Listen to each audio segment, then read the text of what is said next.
Welcome to the Insomnia Project. Sit back, relax, and listen as we have a conversation about the mundane.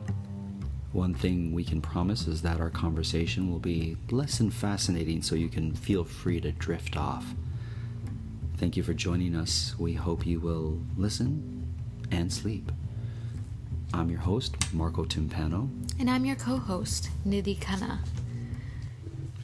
Nidhi, we have a few things that we want to mention on today's show, starting with, we've mentioned on past shows how we think the city of Toronto, where we're broadcasting from, should have an official cookie, much like we discovered Red Deer, Alberta has the caramel surprise. We have sort of mentioned that we think our city should have an official cookie. And we came up with quite an elaborate yet enticing recipe for the official cookie. That's right. We have a ginger, vanilla, molasses cookie. With some cinnamon and vanilla, I believe. Yes, cinnamon, vanilla. And I think we should add a little bit of chili pepper to it. Just a dash of chili pepper for the spice. That's controversial. I know. I like it. It makes the cookie, I think, very reflective of all the different flavors of our different cultures that you'll find in Toronto. So we've had some listeners sort of tweet us and ask what's going on with this official campaign for our official cookie for the city of Toronto. And we've decided to take it a step further by emailing our mayor, John Tory, and seeing if he'll jump on board with the official cookie. And we'll let our listeners know what happens with regards to that particular email, but we sent it out today. I'm curious to see what he thinks about both the thought of an official cookie for the city of Toronto and our potential recipe. Who knows, maybe we'll actually get the mayor on and talk to him now, wouldn't about that be wonderful? Some of the things that happen in council that make him want to fall asleep. Because sometimes if you listen to a councillor speak about a particular bylaw or injunction or whatnot, they can go on and on and on, and it can be quite thorough and not interesting. I agree, Marco. To watch it sometimes, I don't know if it's called committee of adjustment, where they have to hear all the citizens come in to talk about housing plans or get a building permit or things like that. I can't imagine that that's as colorful or exciting as some of the other things that go along in council. I know one time I had to face a city tribunal, let's say. It wasn't necessarily a council, but it was something to do with the ravine behind my parents' house, where it was being optioned to have homes built there, and the community at large was a little bit nervous that they were going to build many homes in this small plot of ravine. As you know, every little space of the city seems to be used for housing, so I went to speak for my parents and told the city councillors who were there listening to this sort of, I don't think it was a legal proceeding, but it was something to hear the voices of the various people that would be affected by the homes. Like a community engagement. Yeah, but I know that there was a lawyer representing the builders. Oh. Anyway, so we basically said, listen, we understand that this beautiful ravine, which had beautiful grasses and, finches and various birds and, wildlife flowers and whatnot in this beautiful ravine, was going to be utilized for homes because it had been purchased from the city. And while we thought it was a shame to lose this beautiful grassland, we said we just want to ensure that it doesn't become incongruent with what the neighborhood looks like. Whereas the residents were like, we understand that homes are going to be built and we welcome people coming into our community, but they want it to be congruent and not overdone, as some projects could happen or have happened in the area. And so our thoughts were listened to, or our feelings were listened to and considered, and in fact they reduced the number of homes based on that particular meeting amendment or whatnot. I'm glad that worked out, Marco, because sometimes it could go either way in those situations. You're not sure what council wants or what they're going to do, but I'm really happy to hear that they considered the voices of the constituents. Sure. Marco, we've been getting some great feedback from around the world about this podcast, which has been really wonderful. And some of our listeners are actually in a town called Bury in the United Kingdom. Have you heard of Bury? Oh, I haven't actually. So Bury is in the Greater Manchester area. Okay, so it's part of the that sort of area of England. Exactly. Mm-hmm. And they are known for, they have a thrice weekly market. Now, you never hear the word thrice. Not often enough, that's for sure. Exactly. But it's a thrice weekly market that's held on Wednesdays, Fridays, and Saturdays. Oh, I love markets. Is it a open market, or is it a market of just sort of fruits and vegetables and local sort of farming, or does it encompass more than that? Because I love going to markets, and in the summertime when they have a farmer's market, it's always lovely to sort of walk and see what fruits and vegetables are in season, or you might run into a beekeeper who's selling honey or honey products like honeycomb and candles and whatnot, and homemade items like quilts and things like that. It's one of the things I love to do on a Sunday afternoon. Farmers markets are up there with antique markets, I think, in terms of your ability to just enjoy and relax, and it being a summertime Sunday afternoon, as you say. At least that's what it evokes for me as well, that feeling of just pleasantness. Sure, so it sounds like Bury would be a pleasant place to stroll 3 times a week at the very least at these markets that they have. Yes, and I'm just looking at some photos here on the Greater Manchester website, and it does look like it's both an open air market and perhaps it has a little bit of an enclosed area, but I think it is your traditional English market with food and perhaps artisanal crafts. They also have a notorious Bury black pudding. Oh, yum. Which is a local delicacy, and it's served boiling hot and eaten as a takeaway snack.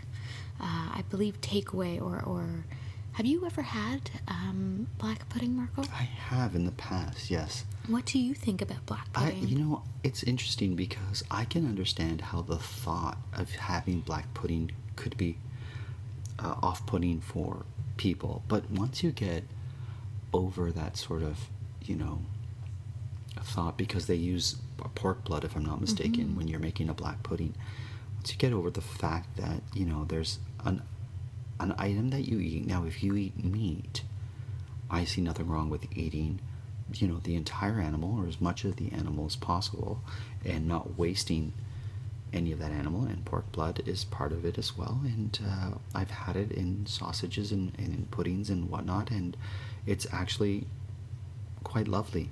I know that I've had recently a crepe that's made with both chocolate, dark chocolate, and pork blood, and those sound like very incongruous tastes. Yeah, but it wasn't. It actually really reflected well in the crepe, and it had chocolate and almonds inside, and it was wrapped with a bit of creme anglaise on top, and it was actually sensational. So Bury has their own... their farmers market. Now the name Bury, Marco, comes from a Saxon word, and it probably meant a stronghold in ancient times. And in ancient times, they say that the whole area must have been very marshy and moorland-like, Right. Which makes sense, it being England. Sure.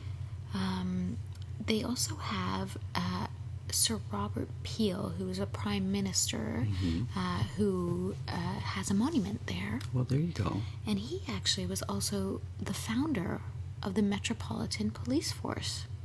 Well, there you go. Well, listen, We'd like to send a special hello to all our listeners from Bury in the United Kingdom, and thank you for listening. And if you'd like to let us know about fun things that happen in your city, we welcome it at Listen and Sleep, or go to our website. And we look forward to talking about other places where we have listeners, and we invite our listeners to subscribe to our podcast on iTunes.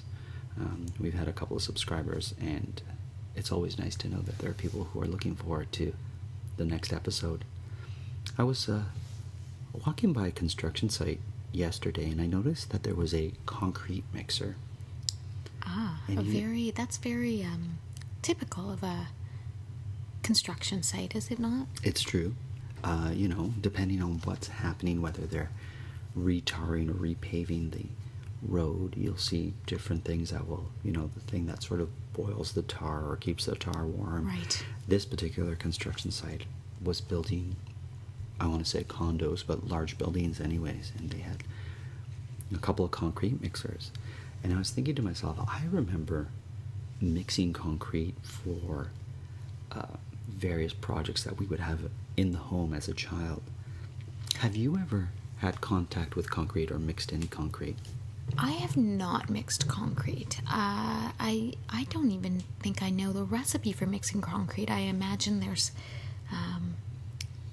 I'm curious to know that, but before we get there, Marco, I find it interesting that you mixed concrete for home projects, because in an earlier episode you talked about how you wanted your hands to be very much the hands of like worker hands, construction hands, like your father.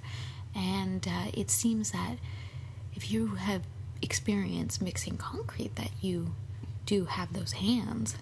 Well, it's interesting you should say that. My father is a very handy individual, so he, around the house, would fix things and build things and whatnot. And so long before I became a hand model, I would assist him in these various projects and whatnot. And when things had to be repaired in the home, I was always his reluctant assistant. And as a result, I picked up quite a few sort of skills with regards to home projects. And one of them was mixing concrete, which is a lot more complex than you would think. Tell me about what goes into mixing concrete. Well, it really depends on where the concrete's going to be used and what mix of concrete you're going to use as well. So some concretes, and I am in no way an expert in concrete mixing or making concrete. I can only tell you, Marco, on this show you are the expert. I guess, in this particular case. But some concrete has stones in it. Some concrete is powder fine. There's different kinds of concrete for different projects. So essentially you would get a bag of whatever concrete you're going to use. And they're like, you can get like a 1 pound to 10 pound bag of concrete, and even more for construction sites. But for our purposes, we would have like maybe a 10-pound bag of concrete, which you'd open this paper bag and put it into a wheelbarrow. I'm sure you could use it in various pails as well. We would always use a wheelbarrow. And then you would add water to the mix and mix it thoroughly with a shovel. Now, the difficult part is not to add too much water that the concrete becomes too liquid. Right. You want it to have more of a thicker consistency. Yeah. In some cases you want it like tar. In some cases you want a little more liquid. And then there's a whole bunch of tools that go along with when you use concrete. So there's like trowels and various sort of little spades and whatnot that would allow you to take the concrete from the wheelbarrow and put it into the project that you're going to be using. I can imagine that would be quite a workout in terms of mixing it, because of the strength required as the concrete becomes thicker and thicker. Or is it quite a simple thing to mix? For sure, there's the challenge of that. In certain concretes, you want to use pretty quick as well because they'll harden quicker than others, and you want to use it while its consistency is still, you know. I think the best way to describe the consistency of concrete for most of the projects is like oatmeal. So like an oatmeal that you make, that was the consistency we were going for. So not too liquid. It has some sort of, you know, stickiness to it, but that's the consistency you would look for. Mm-hmm. Marco, you mentioned that sometimes you would use fine concrete and sometimes more grainy or stone Yes. concrete. Sometimes we would add actual stones to the concrete. Now, when would you use either or? So I know we used a finer concrete when we were doing, let's say, the floor of a shower. Okay. But when we were doing bigger projects that were outside and would have more wear and tear and wouldn't necessarily be the base of something else. So, for example, in a shower, we would be adding tiles and other things on top of the concrete. But outside, we might be doing like a little patio area, or I'm trying to think something more recent we did. It was kind of like it wasn't quite a patio area, but it would be at the cottage where you get out of the cottage, and it was the area that, let's say, the barbecue was on. So that particular area we did in concrete, and would require a stronger, because it's outdoors, type of concrete, and in this case we had some stones in it as well. Marco, I want to talk a bit about patios. Sure. I love patio season, patio weather. I love reading a book outside with a patio. I think patios can also be used more and more in the winter time with these outdoor heaters. Sure. I don't have a patio in my home currently. However, you, this past summer, created a patio area in your home. And how did that change the experience of your outdoor capabilities in the summer and perhaps even the fall? That's a great question. So it was quite an expense to build this patio in our backyard, but we wanted to really use, like you said, all seasons of the year, our home. And what the patio ended up doing was add an additional room, albeit being an outdoor room, to our home. It's like another space where you can congregate, really. Without a doubt. And it was wonderful because it was an area where we could have friends sit and have drinks or have coffee. And sometimes Amanda and I would go out and have our morning coffee and read the paper. And on occasions I really enjoyed bringing my computer out onto the patio where we got some beautiful patio furniture and paying bills, which is never a fun activity to do, but at least when you're outside, and we have a beautiful tree in our patio as well, and there's always birds and squirrels in that tree, and paying the bills while you're in the city amongst whatever nature that you have. In this case, we have a Norwegian maple in our backyard, which is a very large tree, and it's not a native species. I ended up discovering when I spoke to an arborist who was dealing with our tree. And although it's not a native species, we've really loved this tree in our backyard and sort of built our patio around it. And it is now a feature of our patio. One thing I know we were thinking of doing was putting up hammocks.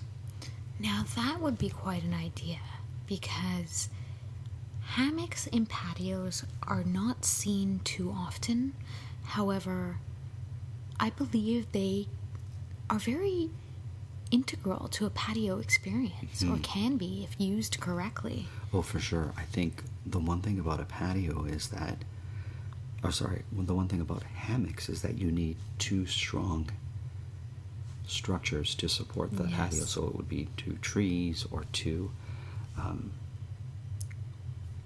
objects that would pillars. be pillars would be good, because the structure has to be embedded in the patio, right? You can't just use something that would easily collapse or anything like that. And the thing about our particular patio is that we've only got one tree back there. Right. And for the hammock to stretch from the tree to our fence, where we could probably secure it, brings a really weird sort of angle, and therefore we weren't able to use the hammock in our patio. That's That said, we unfortunate. got some beautiful patio furniture and a beautiful table that we have guests out there, and I think when patio season opens for us, we'll be broadcasting our podcast from the patio, and you might hear the sounds of little critters that dwell in the city, whether they be little finches or chickadees or the odd squirrel that jumps from tree to tree. You'll be hearing that in an upcoming podcast, so listen out for that. Marco, you read my mind with that. We were quite in sync with regards to a broadcast from the patio area. I think that that is going to provide, as you say, a unique background noise and backdrop for our podcast. It would be something that we would invite our listeners to let us know about their patios and features that they enjoy in their patios. For example, I have friends who have a beautiful backyard, and one of the features of their backyard, they do have a patio, but it continues on. And this is in Stratford, Ontario, and they have a beautiful koi pond. And actually, you know, Wow, yes. Phi has this beautiful koi pond, and he's got little koi fish in it, and they grow over the season. And I often ask him, how are your koi doing? And it's something that both Phi and I really enjoy talking about. What is it about watching fish in water that is so relaxing, calming, interesting? Because I've been to the aquarium here in Toronto, and it is quite a lovely experience. And you have some fish who are kind of cute Sure. and interesting to look at. And then you have your jellyfish or your more unique species that are also very just quite, you can look at them for hours on end just watching them do whatever it is that they do in those waters. Sure. And then you have, you know, the bigger fish such as the sharks. Right. And somehow sharks are very interesting as well Of to course. watch, even though there is danger about them. Well, I think they're very sleek, and they glide in the water so elegantly.